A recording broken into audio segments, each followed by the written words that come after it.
Hey, I'm Alex Ratcliffe from Board Game Co., and this is your news and week in review, except it's going to be a very different news and week in review than you're used to. See, I'm traveling this whole week. I'm on vacation right now with my family in Legoland, Florida, and this will be our news and week in review, and we'll go through a bunch of things. I will say, this is going to be half vlog, half news and week in review. It may have sporadic appearances from kiddos and whatnot, but I'm going to try to keep that to, well, less of it. To me, there is an interesting difference between having kids pop into a video unexpectedly versus turning a family vacation into a vlog. So I'm going to try to toe that line responsibly.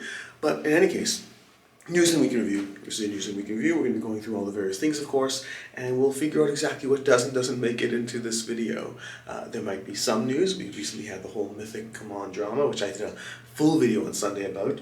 We will talk about the videos of the week, the topic of the week. Will there be a topic of the week? I don't know. I'm going to film this video day by day and put it all together in the week because I'm on the road the entire weekend. That's the only way I can get you a news and week in review. So I got my coffee, most important meal of the day, and we'll see you back for the next segment soon. So we're doing our news and week in reviews down hallways today, apparently, but we got our first piece of news and week in review, which is Arcane Wonders and Spin Master are working together to publish Comic Hunters. Comic Hunters, which has gotten a lot of buzz. I first heard about this guy at Dice Tower West. People were very excited about it, but then it's been kind of hard to get your hands on. You see it occasionally at a convention, but whatever, it's hard to get your hands on. But Arcane Wonders, who apparently they're working together with Spin Master, who generally have a lot of the Marvel IP, they work with Quan, all these things, and they're going to be going ahead and publishing that. So that's the first thing we got. And the second thing we got, let's see if we can pull up my tabs over here. The second thing we got is a story of a sandwich. This is actually a GameFound blog post. I can't seem to find it right now. It's a story of a sandwich. I recommend you check it out on GameFound. I'll link to it down below. But the Elder Scrolls Oblivion. Oh, let me show you this. We got some Lego characters in case you watched that. But we got some Elder Scrolls Oblivion. They published a blog post on GameFound about the story of a sandwich. It's from the Elder Scrolls, Betrayal of the Second Era, yada yada, long name and all that.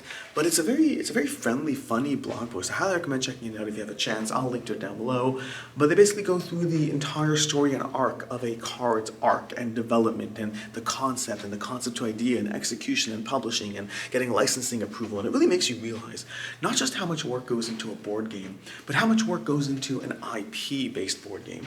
Whenever you have IPs and you have publishers working with IPs and there's delays and things, I have a hard time getting anything done. The idea that I have to get things done by going through a chain of command, both within a company, but then further within an external company, we have to meet and all those things. The idea that IP board games get made at all, let alone under the time crunch that they do, that they're not more delayed, it's baffling. It's astounding. It's a lot. So yeah, that's what we got for right now. But I'll continue to talk about the news and week in review as the week goes on. Hopefully not just from hotel hallways, but we'll see how that goes. And we're back, and at least it's not a hallway this time. We're getting some color into the mix, although still terrible lighting, but it is what it is. But we have Keyforge Grim Reminders over here. Grim Reminders is going to be popping to retail soon, so you expect to see that coming up soon, as well as some fun news over here. If you like Azul, Asmodee is running a tournament over on Board Game Arena. Right? Asmodee tournament over here, and basically the way that works is you play on Board Game Arena. I believe they're playing 2-player for all the eligibilities, and then the final players are going to be going to Lisbon for the grand final in April of 2024. So if you want to play some Azul, there is that option over there. And I think we're getting interrupted, so we're going to move on to the next one. We got 2 more small game announcements for you. First of all, we got Ultimatch coming to you from Fireside Games. Ultimatch is going to be a matching game. Don't know much about it more than that, except for the fact that they say the Ultimatch is the best part. It's incredibly satisfying, incredibly fun, and Ultimatch from Fireside Games. We also have Button Shy announcing the next crowdfunding campaign, which is going to be Fantasy Forum. For me, if you have Button Shy, if you follow them, you generally know they have crowdfunding campaigns that go up for a very short amount of time, so get your chance to go ahead and get in on Lucas Gentry's Fantasy Forum, well, sooner rather than later. So that's what we got for right now, and let's see what we have for you next. The mobile phone news continues, and this time we got Stone Age Digital Edition. That's something new that I didn't know was coming. I mean, we have Stone Age Digital Edition coming to you from Akram, I believe, whatever that is, but we have Stone Age Digital Edition coming to you, in case you're interested, from the studio that brought you Concordia, Unmatched, Istanbul, and Charterstone, or specifically the studio that brought you the digital versions of those games. So that's going to be one thing over here we have there. We also have, and this one's particularly exciting for me, but we have R2I Games announcing Canvas Big Box. That is a big box of canvas right there, and that is something that, on the one hand, as with all big boxes, is going to take up more space than the job you and I did condensing our boxes into a reasonable space. So it's going to take up more space, so we have that. But it will hopefully, like, I don't know if you saw that, but you see those little drawers? Like, that makes it look like it could be an interesting storage solution. I am intrigued, I am excited, and despite myself, we should have a conversation. We should have a conversation around big boxes. I should probably do a full dedicated video on that. Not gonna save it for this little walkabout over here. In fact, I should actually reach out to somebody, because I had someone who's local to me who actually suggested we have a conversation around big boxes, because it's a reasonable conversation to have. Like, sometimes they help, sometimes they add to the accessibility, sometimes they make things that otherwise wouldn't be playable more playable. Other times they make things that you used to play into giant, intimidating things that you didn't used to play. And so I'll just give you no, I'm not. I'm gonna save it for a video. We're gonna do a dedicated video on this instead, so it's not going to be part of this, but I will aim to have a video coming your way on the viability, usefulness, and downsides of big boxes, and when they help, hurt, and, well, whether you should buy them, because it's kind of case by case, and that's the complicated part. So that's what we got. 2 more news pieces. Honestly, I think I'm getting more news done this week than I ever did in the past, and maybe I should always do the news this week, although I don't know if I have the mental bandwidth to always be pulling out my camera randomly and just showing you my phone randomly. Well, whatever. That's this week. This week's on vacation, Board Game Co. And also, we'll talk to you soon. And so we continue our weekend review, this time in the airport as we prep to fly back to, well, Cleveland. But just got done at the Dice Tower studio, and, well, I try to keep the camera work to a minimum there because, frankly, I wasn't invited for a press tour. I was just hanging out there for the day. So a few pictures here and there on Instagram. Roy posted something. But basically I was in the background just hanging out and having a good time while getting work done. But week in review, news and week in review. We're continuing with that segment over here. We're going to have a good topic of the week too, so that's going to be fun. We'll get to it. I figured out a topic of the week. But we have Lumicora. Lumicora over here. It's going to be from Deep Print Games. Designed by Rita Moto. That one's coming out. Looks adorable. Art presentation. All those things look great. And then we also have Printing Press. Printing Press coming to you from Portal. It's based on the game. Let's see if we can focus there. Based on the legacy of Johannes Gutenberg. And if you're surprised, because if you've seen a Grana title before that's called Gutenberg, well, you're not wrong. This is not the same thing. It's, got some degree of similarity in the general art design presentation and, of course, the theme and the various people involved in it. But past that, very much its own entity and beast. So that's 2 more games we got for you so far as this continuation of the week in review in motion. Okay, so we're officially at Level Up Retreat. We're setting up the rooms. It's currently 11:05. It's currently 11:05 at night. Now, just a heads up, I am currently running on 3 hours of sleep over the past 2 days, so excuse me if I'm not fully there and I'm starting to wander and drift and befuddle or something. Befuddle is the wrong word. Flop. I don't know, something. I'm going. It's all good. But we have gotten the hot games are slowly being set up over here. We got just tables and tables of hot games being set up. We have the library, which maybe I'll go back to, but we're still in the middle of our news segment, so I guess let's start walking back and doing news. So, we got the following. And again, excuse me if I'm tired, so just bear with me, okay? Everything's okay, it's all good. So we have Super Boss Monster. Super Boss Monster is coming to Kickstarter over here from Brotherwise Games. They are coming back to Kickstarter with Super Boss Monster is the next gen in the Boss Monster universe. It's a new experience, something. Brotherwise Games has it coming to Kickstarter. What else do we got? We got a lot of news this week, by the way, a lot of news. We got...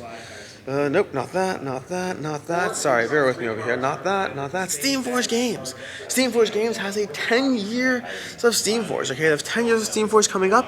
In case you want to see all the future of Steamforged games and all the fun things that they're doing, they have that. In fact, if I go to my tabs over here, I have too many tabs open, so you're going to have to, again, bear with me. Just bear with me. We're doing good. Here we go, Street Masters. So, Street Masters over here. They have Street Masters. We're going to have coming back to crowdfunding to Kickstarter specifically with Steamforged and a new expansion. So, if you've been waiting for Street Masters, well, now's your opportunity to go ahead and get that. Wait, I'm not done with my email. There might be links in this week in review. There might not be. Honestly, it's it's anyone's guess at this point. But we got let's see, we got Arcane Games, we did that. We had Stonemaier Games. Stonemaier had a thoughts and strategies for the biggest launch ever. They sold like 17,000 copies like day one or whatever it is. And I think out of 25,000, if I'm not mistaken, I think they ordered 100,000 in case you missed that, but 75,000 are going to like retailer partners and all that. They just sold 25,000 on their site themselves, so I'll link to that down below. And I think that might be what we got. Oh, we got Dominion. Dominion's coming out over here. Dominion, play Dominion for free on the app, okay? I don't have a good picture for you, sorry, but I'll try to throw something down. But they have a Dominion app, and I think that's good. I think that's good. So that's your news and week in review. We've had a busy week. Level up retreats happening. By the time you see this, you're probably too late to join because it's halfway over, and honestly, that's not fun for anyone, right? Because it's not fun for anyone. But let me go sit down. Let's have a conversation, basically. So, topic of the week. Now, just full transparency, I do not believe that I will be doing all of the videos of the week. And I know it's news and week in review, and I'm skipping a segment. I respect that. But like, what are my options right now? Because I'm falling asleep right now. So it's been a long week. Topic of the week. So, topic of the week is as follows, okay? So, basically, I don't know if I have the train of thought to do this. Also, there's like a hair stuck to my camera, so we're going to take that off. Okay, cool. So, topic of the week is as follows.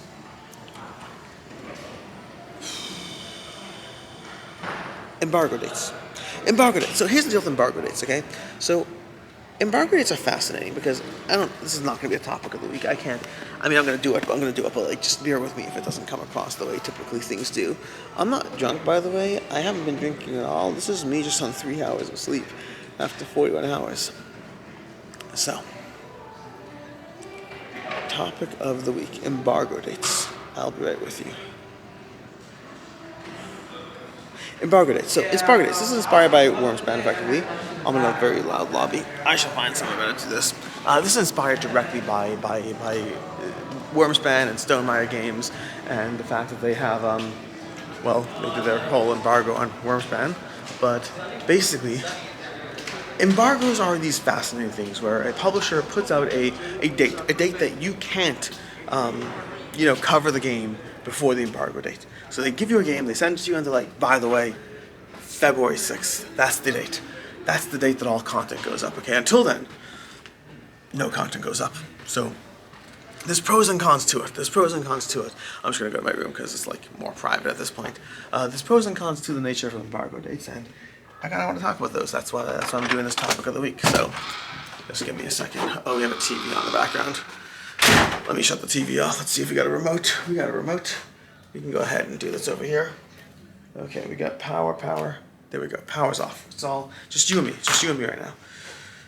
So, embargo dates. I apologize, by the way, because I recognize that I'm not carrying a train of thought at all. I recognize this. I'm not unaware of what's happening. I just don't care. We're gonna be a little chill this week. Okay.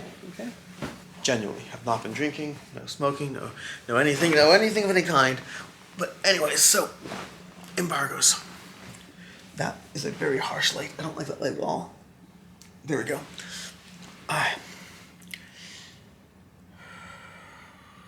Those of you who have been here for the past 3 minutes, you are troopers. You are like troopers. I'm making no progress.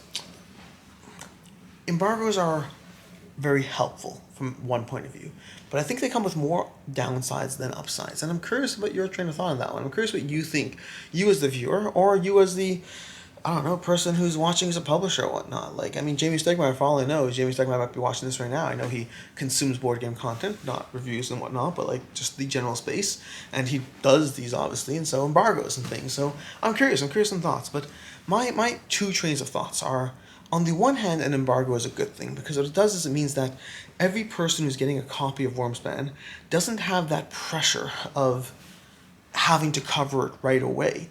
Because the pressure twists the motivation of how you cover things. Meaning, if you're going to cover a game, and you know that Wormspan is super hot, super popular, and if you're first to market, if you're first to get coverage on it, you get more views. That is the reality of the situation. You get more views. And so it puts a pressure on content creators to cover things in a way that isn't necessarily normal. Because the normal way to cover a game might be to play the game over the course of the next several weeks and then give your opinion. But the problem is the person who does that is the 15th video, or in the case of Wormspan, the 107th video, and so there's a rush to market. There's a rush to get your video out first. But the problem is that means your video is based on maybe one play over one day with no real time to reflect on it, and it's just not good for the end product. That's the problem with not having embargo dates, especially on content that is currently hot. Hot content without an embargo date incentivizes a perverse structure where the content creator wants to consume it as fast as possible rather than giving it the proper time and attention. Okay? That's option one. Embargo dates, on the other hand, have a different problem, and I'm not sure which problem's worse. I'm genuinely not sure. It's complicated. I'm not sure which problem's worse. I'm curious about your thoughts on this. But the problem number two is, let's say you have an embargo date. Then instead, on February whatever, 6th, okay? It's before that, I don't know what happened. January 31st, whatever date it is, suddenly everyone on their feed gets completely overloaded with, 27 reviews of Wormspan, 3 how-to plays, 14 playthroughs, 3 general preview coverages, 17 comparisons of Wormspan to Wingspan, and everyone on their feed, from all the content creators they follow, they are being flooded with Wormspan content, which does a few things. First of all, it means that nobody's content stands out, which is interesting, and that I don't know if I care about as much. Like, fine, nobody's content stands out, so it has to, stand on its own merit to whatever degree and not first to market. Cool beans. I'm cool with that. But to the consumer, it no longer feels like a game is being reviewed. It feels like Wormspan is getting a marketing campaign. And that's okay when it is a marketing campaign. When you have a preview and 17 previews drop day one, that is a marketing campaign. So sure, it should feel like it, by all means. But when 27 of those videos are reviews, then it still feels like a marketing campaign, even though it's an actual review. It's an actual opinionated piece of content. And that kind of takes away from the publisher. It kind of turns the review into looking like a marketing campaign, meaning even though it might be an unpaid review, almost certainly, most reviews are going to be unpaid, even though it might be an unpaid review, it doesn't feel like, hey, here's content on Wormspan. It feels like, here's the marketing campaign that you've been waiting for. And then suddenly you're like, oh, Board Game Co. is part of the marketing campaign. You're like, no, I'm not. This is unpaid coverage. I mean, you'll notice there's no Wormspan coverage from Board Game Co. in Wave 1. That just didn't happen. But we'll get you on Wave 2. We'll get you there. But that way, because I don't want it to feel like part of a marketing campaign. And not to say we won't ever have day one coverage for these things. Sometimes we will, but it's a balance. And when a game is that popular, I don't want my video to be one of 727 videos. Not because I don't want to compete with them. Going up 2 weeks later is just still competing. But because I don't want to feel like it's a marketing video when it's not. So that took 7 minutes to convey that thought, because I'm tired. But yeah, that's my kind of conversation piece. The upsides and downsides of embargoes. On the one hand, it does not perversely incentivize a reviewer to not actually properly review a game. On the other hand, it makes a review feel like a marketing campaign and push when it's actually genuinely an opinion of the game, for better or for worse. Which is worse for you? I don't think I like embargoes. I don't. I think overall I prefer the person to get the content out when the content is good for them. And I do respect that will sometimes incentivize a perverse structure and incentive, and that's something we have to dance around. Also, can I tell you how obnoxious it is to be when you have an embargo of February 6th, and February 6th at 12:01 a.m. someone has a video up. I'm like, dear Lord, you don't need to be the first video. Calm down, hold your horses. Respect your content enough that waiting 5 hours will build the audience. Or not. Or play the YouTube game. So there you have it. You have your topic of the week. As far as what I played, I don't know. It's been a week. I'm not even getting into it. I'm going to fall asleep instead. As far as the videos of the week, well, we did videos this week. We do videos every week. But we did more videos this week. I'm not going to go into any of them because I'm falling asleep right now. So, review movies of the week? I don't know if I have movies of the week for you. I got nothing. I'm gonna go to sleep now because I'm falling asleep so bad. I'm Alex Rackley from Board Game Co. This has been your week in review with all the various news segments across the course of the week, spanning 3 states. I think I'm spanning 3 states and 6 days of news coverage, 1 day at a time, and then followed by 10 minutes of Alex looking like he should be asleep. Cool. Cool story. We'll talk to you soon. Until next time, I'm Alex Rackley from Board Game Co. I hope you enjoyed this video. And as always, I hope you have a good one.